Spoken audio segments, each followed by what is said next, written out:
जय भोजपुरी रउआ लोग से एगो निहोरा बाकी लाल रंग के सब्सक्राइब बटन के दबा के भोजपुरी फैंस क्लब से जुड़ जाए जा और ये घंटी वाला बटन के दबा के भोजपुरी के सब जानकारी बिल्कुल फ्री में मोबाइल पे पाई जा।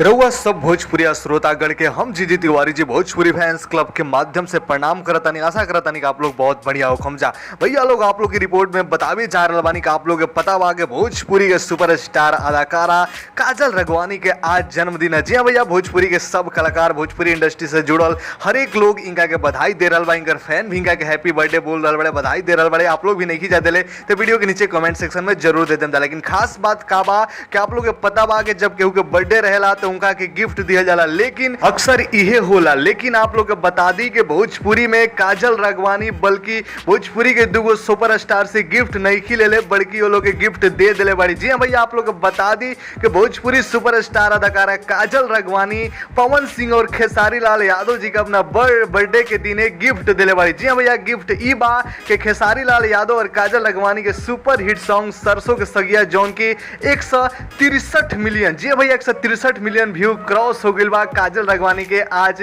बर्थडे के शुभ अवसर पे, जौन के वर्ल्ड वाइड रिकॉर्ड पोस्टर जारी करके आप लोग के दिल से धन्यवाद दिले बाटे। और काजल राघवानी के बर्थडे स्पेशल बनैले बा। वही जे पवन सिंह के सुपर डुपर हिट गाना छलकता हमरो जवानिया, जेमे काजल राघवानी और पवन सिंह के जबरदस्त परफॉर्मेंस आप लोग देखले रही जा। उहो गाना 323 मिलियन क्रॉस करके काजल राघवानी के बर्थडे के दिन ही एगो नया रिकॉर्ड बना दिले बा, यानी बर्थडे स्पेशल बन चुकल बा। यानी दोनों रिकॉर्ड आज काजल राघवानी के बर्थडे पे भइल बा। ऐसे आप लोग मान सकते हैं जाके काजल राघवानी गिफ्ट नहीं ले बल्कि पवन खेसारी के गिफ्ट दिले बड़ी काजल राघवानी अपना बर्थडे के दिन है। तो आप लोग का नाम बा नीचे कमेंट सेक्शन में राय दीजिए, लाइक शेयर करी जा। और भोजपुरी के सही है कोनो भी खबर जाने खाती अपन भाषा में लाल रंग के सब्सक्राइब बटन के दबा के जुड़ जाए जा और घंटी वाला बटन दबा के सबसे पहले कोनो भी खबर देखी जा, जानी जा। जय भोजपुरी, एकता बना के राखी जा।